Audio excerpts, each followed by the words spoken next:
اقسم بالله لا يكون اخر مقطع لي في منصه تيك توك واعتزل السوشيال ميديا بشكل عام اذا ما عجبكش كلامي. طبعا لكل رجل او انثى يقول ان الاسلام يسلب المراه حقوقها ولم يكفل لها كامل حريتها.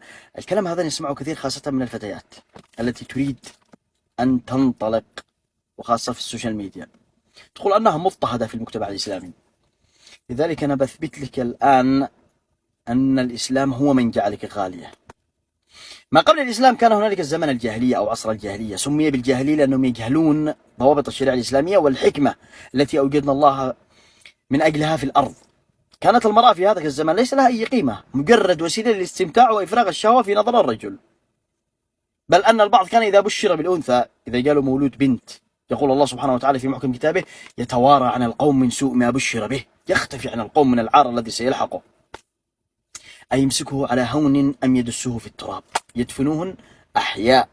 لذلك لم ترى المرأة ظلم أشد من هذا الظلم الذي حدث لها قبل الإسلام منذ خلق أبونا آدم، إلى أن أتى الإسلام ورفع من المرأة وجعلها غالية حتى في نظر زوجها. لا يحق لها أن يلمسها إلا بعد أن يأتي باثنين شهود ويدفع المهر وإشهار الزواج، لأنها غالية وليست وسيلة للاستمتاع. لذلك الإسلام كرمك ورفع من قيمتك، وأنت من تريدين هذا الرخص، تريدين أن تظهرين في السوشيال ميديا بمفاتن جسمك من أجل اللايكات أو الداعمين، هذا الشيء راجع لك. لا ترمين اللوم على الإسلام. تريد أنت أن تعيش بدون حواجز وبدون حلال وحرام، هذه حياتك وأنت حرة فيها، ولدينا ربي حاسبنا، لكن لا ترمى اللوم على الإسلام. وجميعنا لدينا ذنوب لولا ستر الله لانفضحنا. لكن أن نرمي اللوم على الإسلام ونبدأ نبرر لأنفسنا ونحلل الحرام ونحن متأكدين ومتيقنين أنه حرام، فهذا هو العيب بحد ذاته.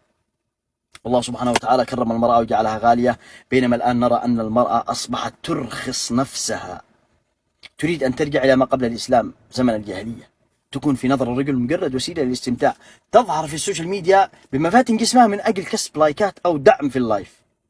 رخص أزود من رخص أيام الجاهلية. لماذا؟ لأن أيام الجاهلية كانت مجبرة المرأة على هذا الشيء من قبل الرجل، بينما الآن اختيار، هي من اختارت الشيء هذا، لم يجبرها أحد. بالعكس، المجتمع يستنكر هذا الشيء، وهي تحارب المجتمع وتحارب الدين وتظهر مفاتن جسمها في اللايفات وفي السوشيال ميديا من أجل كسب المال أو من أجل اللايكات. رخص أزود من رخص أيام الجاهلية. أنت من تحددين قيمة جسدك، أنت من رضيتي أن تكوني بهذا الرخص في المجتمع العربي والإسلامي.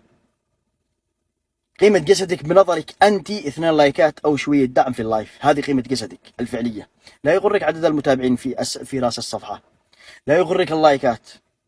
أنت في نظر المجتمع رخيصة، ولم يتابعوك المحتوى، أنت تعرفين أنهم يتابعوك من أجل مفاتن